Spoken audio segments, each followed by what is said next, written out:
Hello, അസ്സാം വലൈക്കും, നമസ്കാരം. ഞാൻ ഇന്നൊരു ചെറിയൊരു കഥ പറഞ്ഞു തരട്ടെ.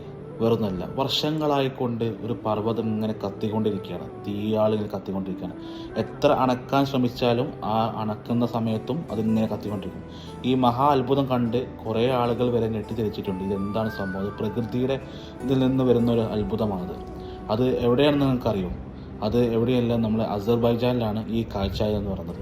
കാരണം എത്രയോ ടൂറിസ്റ്റുകൾ, ഏകദേശം ലക്ഷത്തിൽ പരം ടൂറിസ്റ്റുകൾ ചെന്ന് സന്ദർശിച്ചിട്ടുള്ള ഒരു സ്ഥലമാണ് അസർബൈജാനിലെ ഈ കത്തുന്ന പർവ്വതം എന്ന് പറയുന്നത്. അനർദാഗ് എന്ന പേരുള്ള ഈ പർവ്വതം നമ്മുടെ ബാക്കുവിന് സമീപത്താണ് സ്ഥിതി ചെയ്യുന്നത്. ഇത് മാത്രമല്ല കേട്ടോ, ധാരാളം കുറേ സ്ഥലങ്ങൾ അസർബൈജാനിൽ കാണാനുണ്ട്. കാരണം അവിടുത്തെ ലാൻഡ് ആവട്ടെ, അവിടുത്തെ കൾച്ചർ എല്ലാം തന്നെ നമുക്ക് കാണാനുണ്ട്. ഒരു വട്ടെങ്കിലും ജീവിതത്തിൽ പോകാൻ ആഗ്രഹിക്കുന്ന ഒരു സ്ഥലത്തിൽപ്പെട്ട ഒരു സ്ഥലമാണ് അസർബൈജാൻ എന്ന് പറയുന്നത്. ഓക്കെ, മറ്റൊന്നല്ല, നമ്മൾ ട്രാവൽസ്, അതായത് അരിസോൺ ട്രാവൽ ഏജൻസി നമുക്ക് എന്ത് ചെയ്യുന്നുണ്ട്, ഈ അസർബൈജാൻ പാക്കേജ് നല്ല പ്രൈസിൽ നമ്മൾ ചെയ്യുന്നുണ്ട്. അപ്പോൾ കൂടുതൽ എനിക്ക് താഴെ നമ്പർ കൊടുക്കാം, നിങ്ങൾ കോൺടാക്ട് ചെയ്യാം. ഓക്കെ, നമ്മൾ ഗ്രൂപ്പായിട്ടാണ് പോകുന്നത്. Okay, thank you.